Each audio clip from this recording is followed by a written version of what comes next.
সোমবার থেকে ত্রিপুরা মধ্যশিক্ষা পর্ষদ পরিচালিত লিখিত পরীক্ষা দিয়ে উচ্চ মাধ্যমিক পরীক্ষা শুরু হলো। প্রথম দিন ছিল ইংরেজি ভাষার পরীক্ষা। একই সঙ্গে শুরু হয়েছে উচ্চ মাধ্যমিক মাদ্রাসা আলিম, ফাজিল কলা এবং ফাজিল থিওলজি পরীক্ষা। এবছর উচ্চ মাধ্যমিকে রাজ্য পর্ষদের পরীক্ষার্থী হিসেবে পরীক্ষায় বসার আবেদন করেছে মোট 21,560 জন ছাত্রছাত্রী। পর্ষদের তরফে ইতিমধ্যে পরীক্ষাকে ঘিরে যাবতীয় প্রস্তুতি নেওয়া হয়েছে। রাজ্যের 8টি জেলার 22টি মহকুমার মধ্যে পরীক্ষার জন্য 60টি কেন্দ্রের আওতাধীন 95টি নির্ধারিত ভেন্যুতে এদিন পরীক্ষা চলছে। সারা রাজ্যে উচ্চ মাধ্যমিক পরীক্ষা কেন্দ্রগুলিকে নিরাপত্তার চাদরে মুড়ে দেওয়া হয়েছে। পরীক্ষার গ্রহণস্থলে পরীক্ষার্থীদের সুবিধার্থে এবং ওষুধ পায় ঠেকানোর লক্ষ্যে গঠিত হয়েছে পরীক্ষক দল। কেন্দ্রীয়ভাবে রাজ্য পর্ষদের তরফে মোট 4টি বিশেষ পরীক্ষক দল গঠন করা হয়েছে। রাজ্যের বিভিন্ন এলাকায় এই দলগুলি সফর করবে।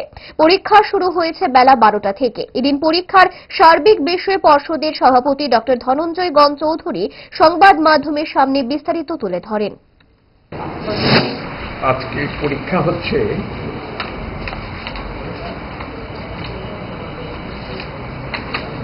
দ্বাদশের ইংরেজি বিষয়ের পরীক্ষা। 12টায় শুরু হলো পরীক্ষা।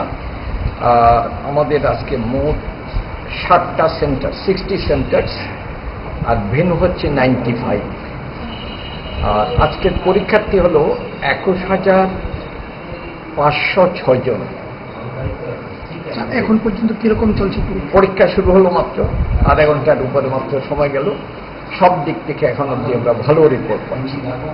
সুন্দর সুস্থ ঠিক মতো পরীক্ষা শুরু হয়ে গেছে।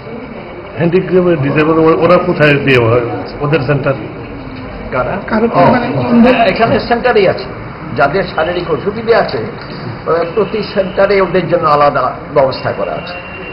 জেলের কয়েদিকে কি এবার পরীক্ষা দিচ্ছে? না, এখন অব্দি আমার জানা নেই জেলের কয়েদিকেও পরীক্ষা দিচ্ছে।